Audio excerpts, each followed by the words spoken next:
Il est 8h30 et vous êtes bien sur RMC et BFM TV. Bonjour Gérald Darmanin. Bonjour.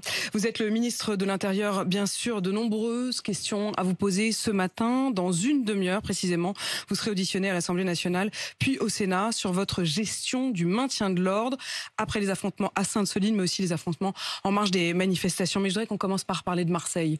Marseille où il y a eu des morts en pleine rue, 3 morts ce week-end, le plus jeune à 16 ans, 8 blessés graves. Nos reporters RMC ont été dans la cité de la Paternelle, ils ont rencontré des dealers et quand ils ont su que je vous recevais ce matin, l'un d'eux s'est adressé directement à vous. Darmanin, il parle beaucoup mais il agit pas. Et tu as vu, pour arrêter les réseaux, ça sert à rien d'envoyer les CRS dans les quartiers, de mettre des amendes à nos sœurs, à nos mères, de mettre la voiture de nos papas en fourrière parce qu'ils n'ont pas d'assurance. Ils servent qu'à ça les CRS, hein. Les tueurs, ils sont pas dans le quartier, ils sont enfermés dans des appartes, guitare à la main, hein. Vous voulez les trouver, vous avez qu'à faire des enquêtes, hein. C'est pas en contrôlant les voitures qui rentrent, qui sortent, que vous allez trouver des tueurs, que vous allez cesser le réseau. Parce que les seuls gens qui rentrent, qui sortent, c'est les gens qui habitent là. On n'a pas le choix, nous. Alors je précise pour que tout le monde comprenne bien, quand il dit les tueurs, ils sont clairement, tranquillement enfermés dans leurs appartes, la guitare à la main c'est la Kalachnikov. Jouer de la guitare, c'est tirer des rafales. Qu'est-ce que vous répondez ? Que le trafic de drogue est très important dans notre pays, qu'à Marseille, il est particulièrement important, chacun le sait, qu'il gangrène la ville de Marseille, il gangrène notre pays, la consommation est très forte dans notre pays et les trafics sont très importants. Et que pour lutter contre l'insécurité de manière générale, la mère des batailles, c'est le trafic de drogue. Alors il y a des efforts qui sont faits par la police, par la justice. Depuis le 1er janvier, par exemple, à Marseille, en moins de 3 mois, c'est 1,2 tonne de cannabis, rien qu'à Marseille, qui ont été saisis. C'est plus de 500 dealers qui ont été interpellés. Mais c'est pas assez. Il est évident que c'est pas assez. Et bien sûr, il n'y a pas que des CRS à mettre dans des quartiers. Il y a de la police judiciaire, il y a du fisc, il y a de la douane, il y a de la justice. Mais il y a à faire beaucoup plus dans la lutte contre la drogue. Et chacun en a une part, bien sûr le gouvernement, qui doit mettre encore plus de moyens. C'est ce que nous faisons à la demande de la Première ministre et du Président de la République. On aura l'occasion d'en reparler. Mais c'est aussi ce qu'on doit tous faire collectivement, notamment le fait que tous collectivement la consommation s'est débridée dans notre pays, que ce soit pour le cannabis ou pour la cocaïne. Et lorsqu'il y a une demande, il y a une offre. S'il y avait moins de consommation de cannabis, moins de consommation de cocaïne, et c'est pas le fait que des quartiers. Parce que ce soit les quartiers nord de Marseille, c'est pas que les gens des quartiers nord de Marseille qui consomment de la drogue. Et d'ailleurs, ça touche désormais beaucoup plus de villes, beaucoup plus de territoires, Nantes, Orléans, Rennes.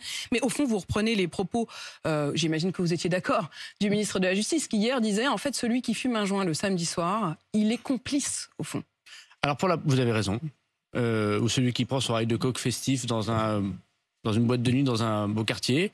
Et encore une fois, les quartiers populaires subissent non seulement les trafics, mais les consommateurs qui viennent Ce que vous voulez dire consommer. quoi, c'est qu'il y aurait les quartiers populaires qui se retrouvent dans les trafics et puis les quartiers bourgeois qui consomment ? C'est caricatural, mais c'est un peu ça. Je prends l'exemple de Nanterre, pas très loin d'ici. Il y a un quartier, il y a des tours, Pablo Picasso.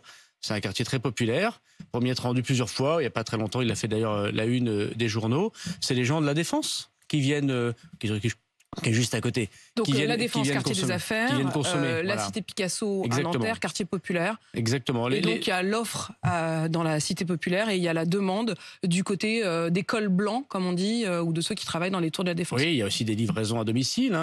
Uber Sheet, ça existe, c'est-à-dire, pardon pour la société, mais ça veut dire que des scooters, des voitures, parfois des drones, livrent de la drogue, y compris dans des quartiers plus bourgeois. Ce que je veux dire, c'est que les quartiers populaires payent 2 fois. Ils payent les trafiquants de drogue, les règlements de compte. Ce qui se passe à Marseille est évidemment dramatique. Et ils payent aussi le fait que des gens plus aisés viennent consommer, viennent récupérer chez eux. Allez-vous sanctionner les consommateurs ? Aujourd'hui, la réalité, c'est que les sanctions, elles existent officiellement. Il y a 200 € d'amende, par exemple, si on fume du cannabis, sauf que on a des policiers qui nous le disent. Jamais ça n'est appliqué. Alors, c'est pas tout à fait vrai, si je peux me permettre. Il y a 2 ans, nous avons créé pour la première fois, c'est ce gouvernement-ci, à la demande du président, qui a créé une sanction pour les consommateurs. Ça n'existait pas auparavant. C'est donc une amende pénale. À la fois, vous devez payer, mais en plus, c'est sur votre casier judiciaire. C'est pas une simple amende. Cette amende, elle est recouvrée. Et plus de 50% des gens la payent. C'est aussi un outil de police, l'amende. Ça permet de faire les contrôles d'identité. Ça permet aussi de dire que quelqu'un a consommé. Et donc, après, lorsqu'on fait un certain nombre d'actions de justice ou de police, on peut savoir que cette personne a déjà consommé du cannabis. Mais est-ce qu'il faut sanctionner davantage ? En tout cas, il faut qu'on y réfléchisse. Aujourd'hui, cette amende, elle ne concerne pas les moins de 18 ans. Et elle ne concerne pas les gens qui sont en récidive. Donc elle est forcément limitée. Elle est importante, mais elle est forcément limitée. Nous y travaillons. Alors, la question des mineurs pose une question sans doute constitutionnelle, mais la question de la récidive ou la question de l'augmentation des peines de cette amende est sans doute à l'ordre du jour. On y travaille beaucoup avec le garde des Sceaux. Je veux dire quand même que la lutte contre la drogue, même si elle est très difficile et qu'on y met beaucoup de moyens et que c'est la mère des batailles, a quand même quelques succès. D'abord, il y a moins de points de deal. Ça ne veut pas dire qu'il y a moins de drogue, ça veut dire qu'il y a moins de drogue sur l'espace public. C'est déjà une première chose. À Marseille, c'est 20% de points de deal en moins en 2 ans. Toutes les demi-heures, les CRS à Marseille font des opérations anti-deal. Oui, mais le problème, Gérald Darmanin, c'est pas qu'ils le fassent, c'est qu'est-ce que ça devient derrière. Vous venez de dire qu'il y avait eu 500 dealers interpellés. Mais ils sont où, là? Ils sont venus pour la plupart d'entre eux. Non, une très grande partie d'entre eux sont en prison ou sont en préventive, incontestablement. Après, la réponse pénale est la réponse pénale. Il manque un certain nombre de magistrats pour suivre le travail de la police et de la gendarmerie. Éric Dupond-Moretti crée beaucoup de postes magistrats. C'est plus d'une 50aine rien qu'à Marseille. Mais on a parfois l'impression que c'est le flux et le reflux et que c'est au rythme presque des règlements de compte, de vos venues à Marseille, des annonces de plus de policiers. J'ai regardé, depuis que vous avez pris votre poste, décembre 2021, vous annoncez un renfort. 3 compagnies de CRS seront présentes désormais tous les jours, soit 200 policiers fidélisés à Marseille. Puis vous ouvrez 2 nouveaux commissariats, vous annoncez un hôtel de police. Le 25 février 2021, vous allez à Marseille en tant que ministre de l'Intérieur après une série de règlements de compte. Et là, vous annoncez 300 policiers supplémentaires en 2 ans. Août 2022, vous êtes à nouveau à Marseille, vous accueillez 65 nouveaux policiers avec l'objectif précis de lutter contre le trafic de drogue. Le mois dernier, février 2023, déjà des règlements de compte et déjà les CRS. Mais il y a beaucoup de règlements de compte à Marseille. Ils sont venus, ils sont restés 5 jours, ils sont repartis. Ce n'est pas vrai. Si je peux me permettre, à Marseille, depuis que je suis ministre de l'Intérieur, à la demande du président, il y a 300 policiers de plus. Non, mais les CRS 8, ils sont venus, ils sont repartis. Comme ils vont le faire cette fois-ci. Il y a 300 policiers de plus en 2 ans. Par ailleurs, il y a 200 CRS qui restent fidélisés. Il y a 3 unités de compagnie de CRS à Marseille. Donc il y a 500 policiers de plus de ma zone permanente à Marseille. Aucune ville de France ne connaît ça et ça n'a pas de précédent. Chacun sait que Marseille, depuis très longtemps, c'est une ville absolument magnifique. Et en même temps, c'est une ville qui connaît des trafics très importants, avec des quartiers très difficiles, qu'il faut aider à sortir. La réponse n'est pas que policière d'ailleurs, Madame de Malherbe. C'est l'urbanisme, c'est la politique de logement, c'est une politique de transport, c'est ce que font les élus de Marseille aidés par le gouvernement. Il n'y a pas que des policiers qui règlent le problème de la drogue, vous le savez bien. C'est très important, mais ce n'est pas que ça. Et c'est 20% de points de deal en moins. Et c'est 500 trafiquants arrêtés depuis le 1er janvier. Si vous voulez me faire dire qu'il faut faire davantage pour lutter contre le trafic de drogue, bien sûr, vous avez raison. Et je pense que ce qu'il faut bien comprendre, parce qu'on pourrait se dire c'est une mer que l'on vide à la bouteille ou à la cuillère, parce que tous les pays autour de nous ont ce genre de difficultés. Les Pays-Bas connaissent des difficultés extrêmement fortes, la Belgique connaît des difficultés extrêmement fortes, l'Espagne connaît des difficultés extrêmement fortes. Mais nous sommes les premiers consommateurs. Alors, vous aurez constaté que pour la première fois en 2022, la consommation de cannabis a baissé dans notre pays. Ce sont des études scientifiques qui le disent. Ça n'a pas baissé fortement, mais pour la première fois depuis 20 ans, ça a baissé. En revanche, exactement, la consommation de cocaïne semble avoir augmenté. Donc les Français, pour une partie d'entre eux, consomment de la drogue. En consommant de la drogue, même de manière festive, même de manière, je mets des guillemets, bourgeoise, même de manière sympathique, ils font naître des trafics. Ces trafics, vous savez, ils font naître beaucoup d'autres trafics. D'abord de l'argent sale qui finance le terrorisme pour une partie d'entre elles, la prostitution, des actes de torture, des assassinats ciblés. Et effectivement, quand on fume du cannabis ou quand on prend son rail de coke, on est un petit peu responsable aussi de ce qui se passe dans les règlements de compte. On va revenir d'ailleurs, vous venez de prononcer le mot de terrorisme, on va y revenir dans un instant, mais encore une question, parce que c'est pas que Marseille. La justice le dit, il y a de plus en plus d'enquêtes qui sont menées à Nantes, à Rennes, à Orléans. On a eu une course-poursuite en pleine rue la semaine dernière avec un mort. Est-ce que vous avez le sentiment que cette guerre-là des territoires, elle s'est désormais étalée sur toute la France et que de ce point de vue-là, c'est quand même très inquiétant parce que vous ne pouvez pas mettre la compagnie de CRS partout à la fois? Alors on crée davantage d'unités de police parce qu'on sait qu'il y a beaucoup à faire, évidemment. Mais les CRS 8, là, ils vont repartir. Alors la CRS 8, c'est une unité d'urgence. C'est comme si vous appeliez le SAMU. Le SAMU, il ne reste pas. Ce qui compte, c'est votre médecin généraliste. Donc il y a des médecins généralistes, pardon de ce parallèle. Mais il n'y en a pas beaucoup en France, justement. Il y a beaucoup de déserts médicaux. La comparaison n'est pas forcément la meilleure. Policiers, en tout cas, il y a plus de policiers et de gendarmes, les 500 policiers de plus qu'il y a à Marseille. Et puis, lorsqu'il y a des grosses difficultés, on envoie des unités d'élite, le RAID, le GIGN, la BRI pour ce qui est du terrorisme, ou la CRS 8, par exemple, pour ce qui est des violences urbaines. Donc la CRS 8, sa vocation, c'est d'être une unité d'urgence qui vient quelques jours pour calmer tout le monde. Mais ça ne règle pas structurellement le problème, on en est bien d'accord. Pour répondre à votre question, oui, le trafic de drogue est très important. Et vous savez, ces règlements de compte, ils sont aussi dus au fait que lorsqu'on interpelle des gens, lorsqu'on met fin à un trafic, lorsqu'on démantèle des points de deal, 20% de points de deal en moins depuis 2 ans, d'autres essayent de prendre le marché. Parce qu'un point de deal, c'est entre 30 000 et 100 000 euros d'argent liquide. Donc ils essayent de prendre le marché. Celui qui a été interpellé, celui qui est en prison, essaye de reconquérir, y compris par procuration, son point de deal aussi, et ça fait des règlements de compte. Il y a ceux qui parlent aussi à la police et à la justice, et ça fait des règlements de compte. Les règlements de compte, malheureusement, qui sont un drame à chaque fois, c'est aussi la conséquence du travail de la police et de la justice. Si vous voulez pas de règlement de compte, si vous voulez pas de problème dans les quartiers... C'est le fait d'avoir donné un coup de pied dans la fourmilière, quoi. Oui, mais si vous ne voulez pas de problème, c'est ce que je veux dire également aux Français, vous ne faites pas de travail de police. Vous laissez, comme ça a été le cas pendant de nombreuses années, qu'un cas, les trafics de drogue continuer, vous fermez les yeux. Alors là, c'est sûr que les trafiquants de drogue, ils n'ont pas envie de voir la police. Et quand il n'y a pas de police, en général, eh ben, c'est plus calme et on fait plus de business. Eh ben, c'est pas le choix qu'on a fait. On donne des coups dans la fourmilière, c'est difficile. Il y a beaucoup à faire. Je veux dire que le gouvernement doit faire encore plus, bien évidemment. Je salue les policiers pour leur travail très difficile et très risqué. Il y a eu un policier qui est mort, rappelez-vous, à Avignon, du règlement de compte de la drogue. Je veux dire aussi que les consommateurs, les Français, ont une part de responsabilité. Gérald Darmanin, terrorisme islamiste, ça faisait longtemps qu'on n'avait pas prononcé ce mot. On espérait ne plus avoir à le prononcer. Il y a eu une arrestation hier dans le Haut-Rhin, un jeune de 14 ans suspecté de vouloir commettre un attentat terroriste islamiste. Est-ce que vous pouvez nous en dire plus sur son profil, son projet et sur l'état de la menace ? Alors, il y a le parquet national antiterroriste qui est ouvert. Hein. C'est une situation très, très sérieuse. C'est la DGSI, donc les services de renseignement, le ministère de l'Intérieur, que je salue pour leur travail, ont réussi à interpeller cette personne. Ce que je peux vous dire, c'est qu'il y a eu 41 attentats déjoués depuis 2017, à peu près une petite dizaine depuis 2020, et que la menace terroriste, elle est extrêmement forte. La menace terroriste islamiste, elle est très forte.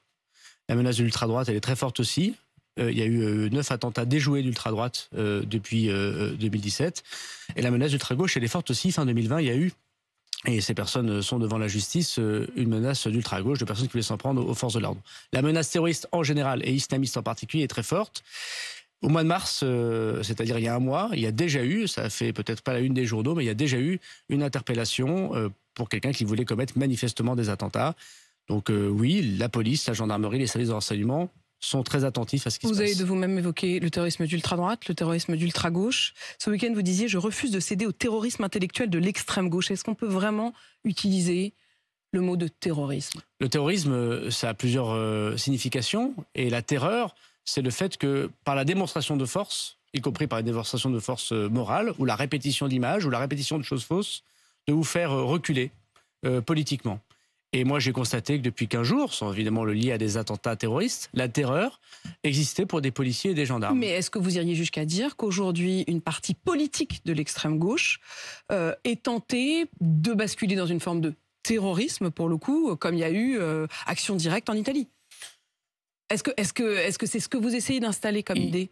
Alors moi, j'essaie de décrire la réalité que je vois politiquement. On est tout à fait libre, bien sûr, de ne pas être d'accord avec ce que je dis, mais je constate qu'une partie de l'extrême gauche, évidemment, est dans une forme de violence. L'extrême gauche politique, vous pensez à ceux qui siègent à l'Assemblée nationale ? Moi, je crois que lorsqu'on coupe la tête symboliquement d'un ministre et qu'on le met sur un ballon de foot et qu'on l'écrase en public et qu'on le revendique... Ce qu'a fait un des députés de la France Insoumise. Voilà, je pense que ça permet pas l'apaisement des esprits. Voilà.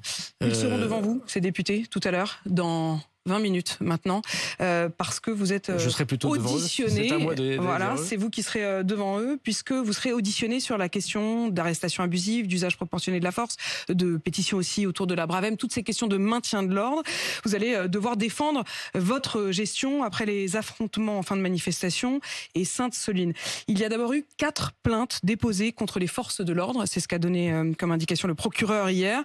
Il dit qu'il appartient désormais à l'institution judiciaire de vérifier si l'usage de la force a été conforme ou non aux exigences de la loi. Est-ce que vous vous dites que potentiellement les policiers ont effectivement abusé de leur droit à usage de la force ?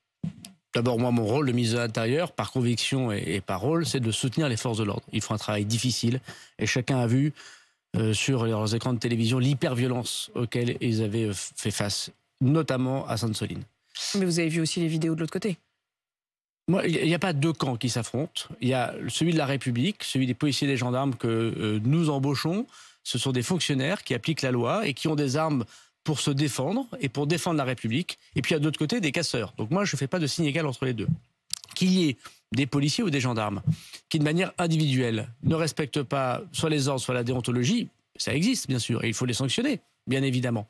Mais a priori, le corps social de la police et de la gendarmerie, ce ne sont pas à mettre à l'équivalent des gens qui jettent des cocktails Molotov sur eux. Ça, c'est mon premier point.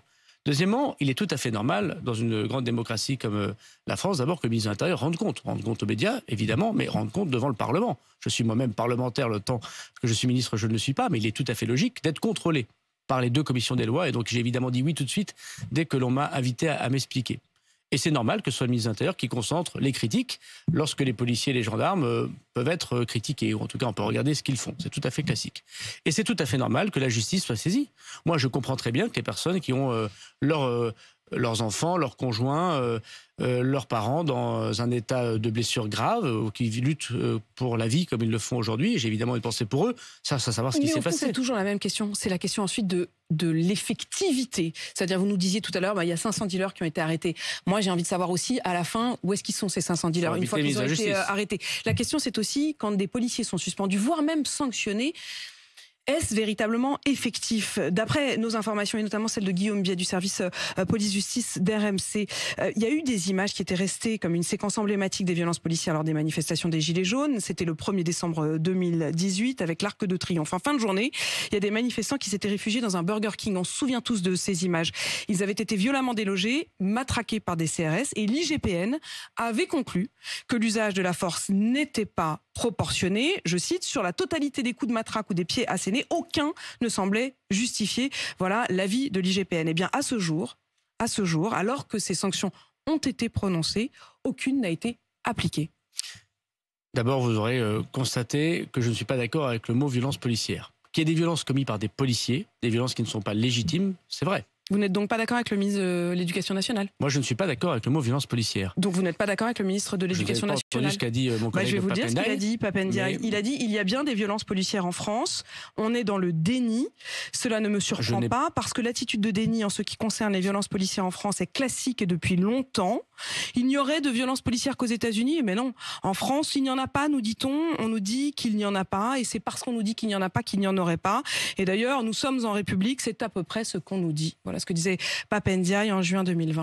Oui, mais moi je n'ai pas entendu Pape Ndiaye, et si jamais il a tenu ses propos, je ne suis pas d'accord avec lui. Je ne suis pas d'accord avec le mot violence policière. Mais pourquoi? C'est un débat très intéressant. Parce que violence policière, ça veut dire que les policiers, structurellement, pourraient être violents. Ils le sont parce que nous leur demandons de l'être, d'utiliser la force au nom de la loi. Parce qu'il faut rétablir l'ordre public, parce qu'il faut protéger un bâtiment public. Lorsque les policiers protègent la mairie du 11e arrondissement et qu'ils utilisent la force pour empêcher que cette mairie du 11e arrondissement, c'était le cas voilà quelques jours, soit brûlée par les casseurs, et j'utilise la force, bien évidemment.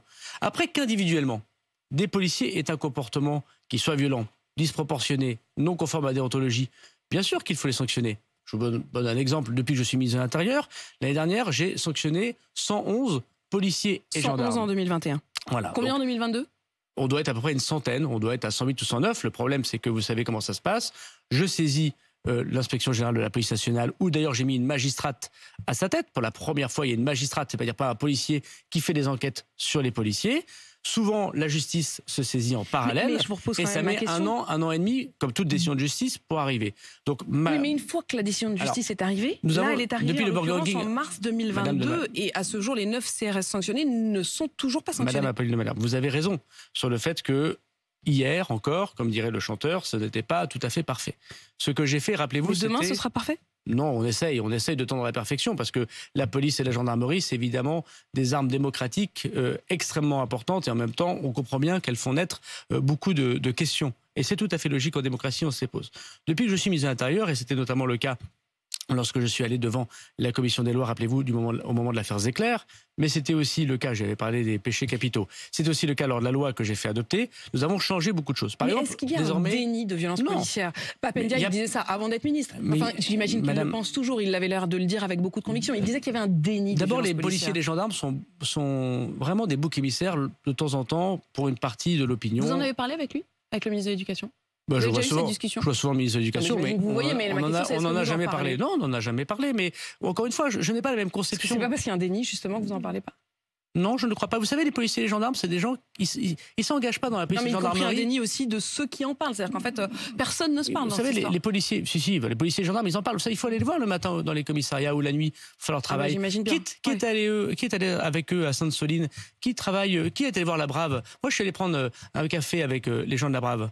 Voilà. Vous pensez que ce sont pas des femmes et d'hommes, pères de famille et mères de famille, qui sont insultés, caillassés, menacés? On menace leurs enfants à l'école? Vous trouvez que c'est normal pour un policier qui est payé 2000 € par mois de se faire menacer ses enfants à l'école?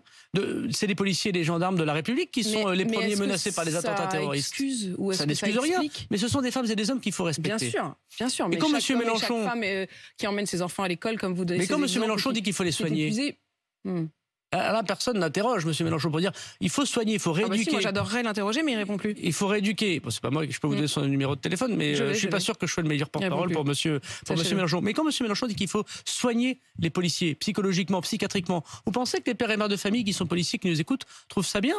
Alors, si le ministre de l'Intérieur, dans des moments difficiles, n'est pas là pour protéger parce qu'il est le chef, à quoi ça sert qu'il soit ministre de l'Intérieur? Si c'est pour avoir les honneurs pour être ministre de l'Intérieur, et après battre sa coulpe pour dire oh là là c'est terrible, c'est pas la peine d'être ministre de l'Intérieur. Moi, mon boulot de patron de la police et de la gendarmerie, c'est dans le vestiaire, parmi eux, quand il n'y a pas de caméra, de leur dire ce que je pense. Ce que j'ai encore fait hier à la préfecture de police. Est-ce que vous êtes inquiet pour la journée de demain? Sans témoin, pardon, et sans caméra. Mais quand je suis à l'extérieur, je dois protéger l'honneur des femmes et des hommes de la police nationale. Est-ce que vous êtes inquiet de la journée de demain?